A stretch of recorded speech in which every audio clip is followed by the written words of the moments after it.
morning. Ayan, good morning po mga boss. Nandito po tayo sa Malacampa. Deliver po natin yung mga ilaw na ikakabit dito sa project.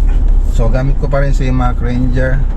So obserbaran pa rin natin yung check engine niya kung babalik sa dashboard. Pag bumalik, so tatawagan po natin si Joms Auto Supply para ipa-scan ulit, tapos ipa-schedule kung kailan nila gagawin. So ayan, dito muna tayo. LV, ang dapat abangan. Vlog ng buhay, tower of inspiration. Mac Lagunilla, hindi nagkukulang. Project after project, abot kamay ang Okay, so ito yung mga ilaw. So wala pa yung kulay black na na aluminum profile. So wala pa silang stock, kaya kukulayan natin yung kukulayan po natin itong aluminum profile. So andito na po yung mga para sa LED strip, tsaka pin light, tsaka panel light. So ayan.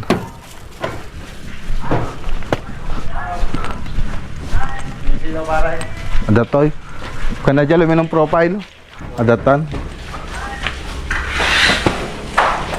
Ibig ka may dekabit ka ng tabinikan ka nang Di kalman ka napalak yung kasa gamin. So umadag ka nakapalit to. tatala. Well, alam mo dyan aluminum profile dyan. Okay, so ito na po yung mga ilaw na pupunta rito. LED strip, tapos yung pin light tsaka panel light. Tapos ito yung LED strip, tapos mga driver, tapos yung remote, kasi isang set na po kasi yan. Pag bumili ka ng isang ganito, may kasama na siyang LED power supply, tsaka yung controller, tsaka remote. So ganun kasi yung set niyan. Hindi pwedeng ito lang yung bibilin mo, kaya ito lang. So pag bibili ka sa kanila, isang na po yan, isang set. So nasa po yan, ilalagay po ito dun sa mga cove design natin, tsaka sa aluminum profile. Tapos ito po yung mga pin light. So 6 watts na tricolor. So tapos panel light, yung surface light, andyan na rin. So kulang po tayo ng isang piraso. Yun lang po yung kulang natin dito. Okay. So na-update ko naman ito nung nakaraan, kaya saka ko na lang po i-update ulit ito. So let's go. So punta muna tayo sa bahay. Pa-pintura ko yung mga tabis. Para mamayang hapon o kaya bukas kunin natin. Let's go. Okay. So ayan, 3,000 yung niya na ito. Ayan, ayusin niya po. Tapos additional na lang po dun sa ibang ipapagawa. So dito kasi nasagi na rin body nollie. So paano ko na rin ito. So pa-additional ko na rin kasi nandito naman tayo, pati ito. Tsaka yan tsaka ito. Additional na lang. So nasa 3,000 daw. Okay. So balikan na lang daw natin mamayang hapon. Okay, so ayan, dito naman tayo sa Keeping Village. So i-update ulit natin yung project dito.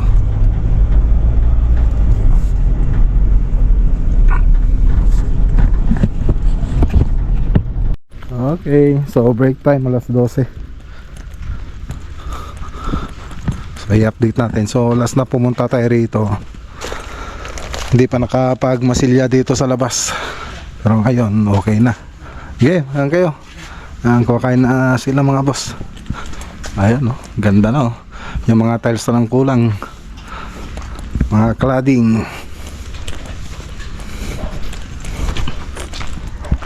Okay na.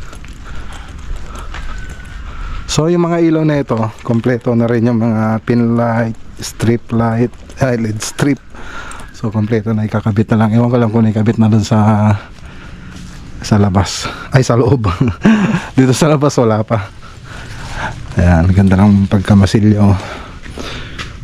Naka primer na sila rito, ganda. Kinis. Inis. Okay na. So, pwede na rin mag-order ng ano na ito. Mga bintana niya. Pwede na rin ipagawa. Na masilyan naman na kasi. Kaya pwede na. Punta nga tayo sa loob.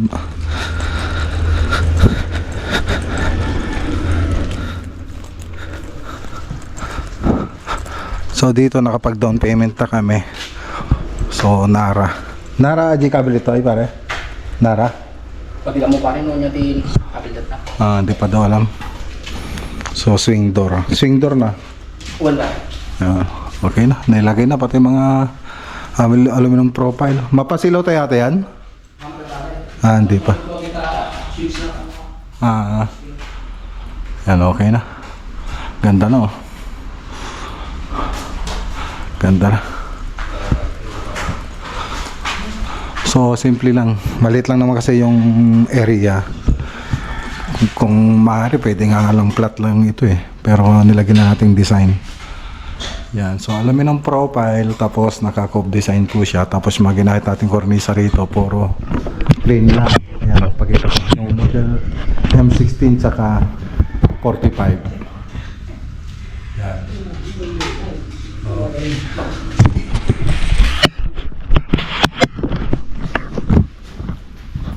Ito yung room 1. Okay na. So naka-adjust na po ito kung sakaling maglalagay sila ng cabinet. Nakaabang na po yung spacing niyan. So dito tiles lang ang kulang. Okay, so namatay yung GoPro. So dito nakapag-primer na rin tayo. So wala pa yung final color na ito. Saka na lang tayo magpa-final color pag nakapag-tiles na po tayo. So kompleto na rin yung ilaw dito.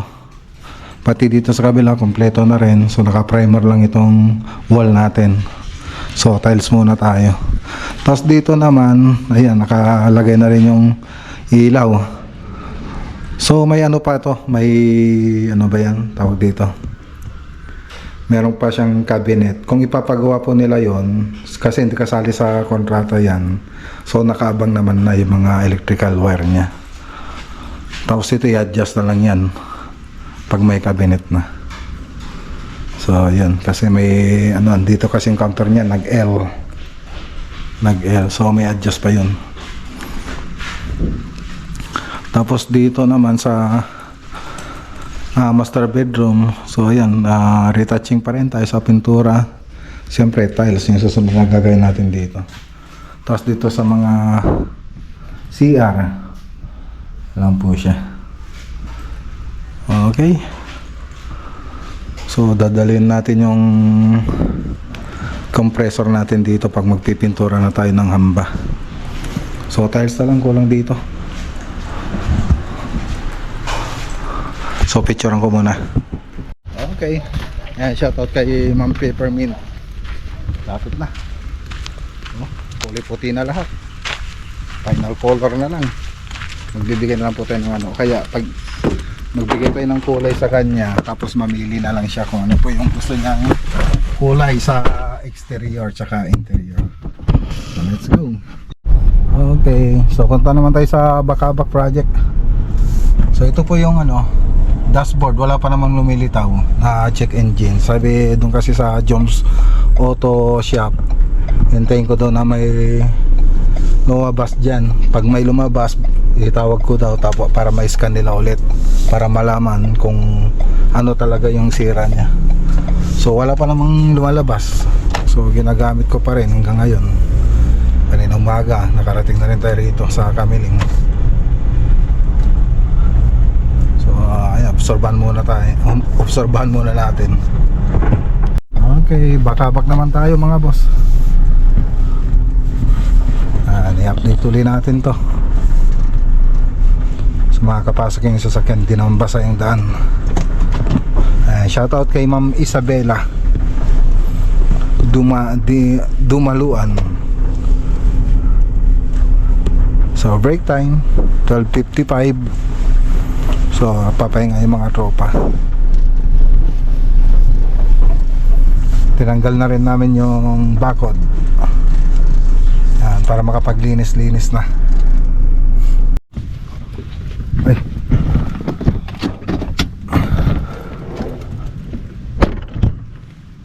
Okay, so ito na. So yung mga konting ano na lang to, finishing. Inalis na yung mga bakod. Ganda na ito yung harap. Grady light, Tolly white, tsaka ivory, ano na yun tawag dito. Nakalimutan ko na yung ano, pero puro Davis po yan. Yan, tapos tubular na yung GI. So mga ilaw nya may kabit na. So libutin natin. Tingnan sa may bandang side. Mga wall accent nya, naka Versatex lang po siya, anay finish.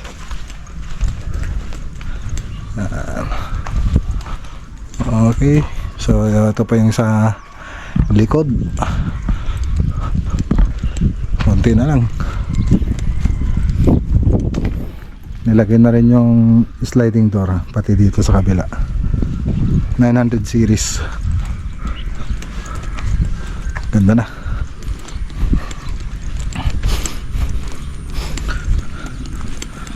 Sa may side, so may mga aircon na rin.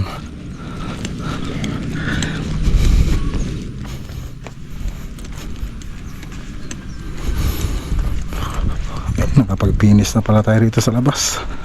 Sa loob naman, punta natin sa loob. Okay na rin dito. Ganda rin ang hagdan. So hindi pa tapos to. Okay. So binuksan na po natin ito nung nakaraan.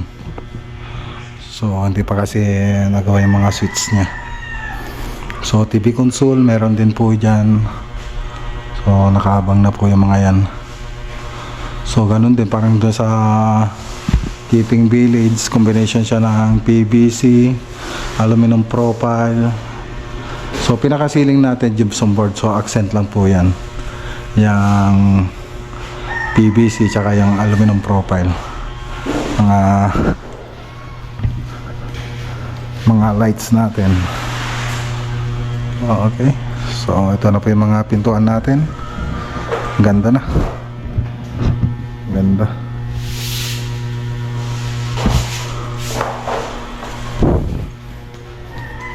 Yung dirty kitchen. So naka-safety na yung mga pintuan natin. Doon sa may bandang lanay, ang sarap tumampay dito. Malamig. Kahit ganito kung tirik yung araw, malamig po siya. Bandang mag-alauna. Yung mga sliding door, ito po siya. Tatlo na yung roller nya para sa sliding door, tapos para dito sa may ito yung hard mesh screen door. Tapos naka-owning ito naman, naka-fix door lang po siya. So pininturan lang po namin yan pati ito. So steel door jam po to. So ito na po yung master bedroom. Tapos ito yung toilet and bath. Okay.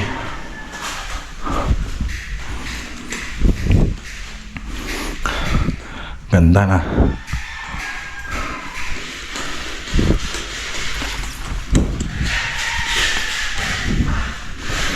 Ito yung toilet and bath dito sa may common CR. Yung sa may shower na lang ang hindi pa nilagay. Okay.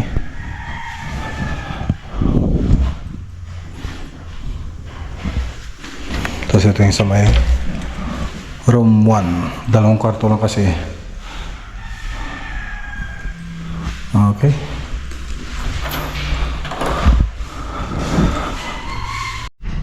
So dito nga pala sa modular kitchen cabinet natin sa TV console.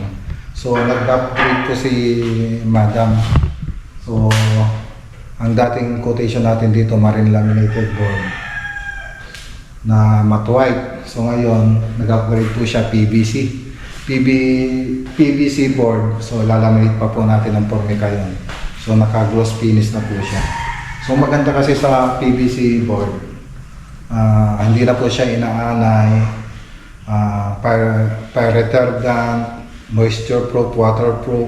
So yun ang maganda sa PVC foam board. So maganda rin naman yung marine laminated board, lalo na kung hindi naman inaanay dun sa banda ninyo, dun sa lugar ninyo, kung wala namang anay dun, maganda po yun.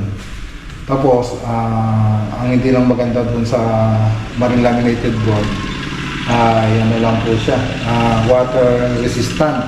So, di gaya ng PVC foam board na ilalagay natin na upgraded, waterproof na po siya. So, yung kagandahan ng PVC foam board. So, syempre may difference po yung price niya. So, kasi mas maganda nga yung PVC foam board, mas mahal. Tsaka magpo-Formica pa po kasi tayo doon. Pero low maintenance na po siya.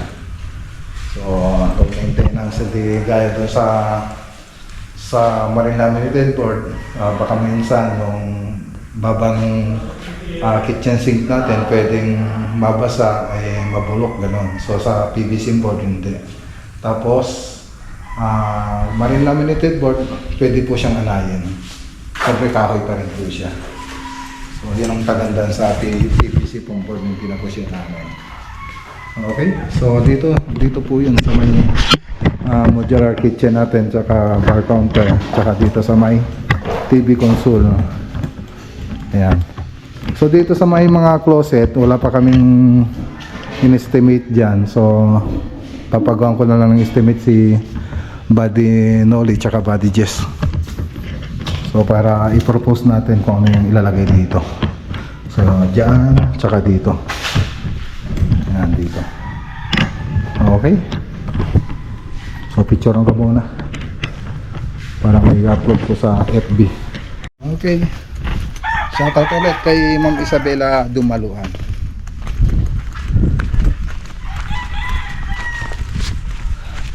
Okay. Lapit na. December.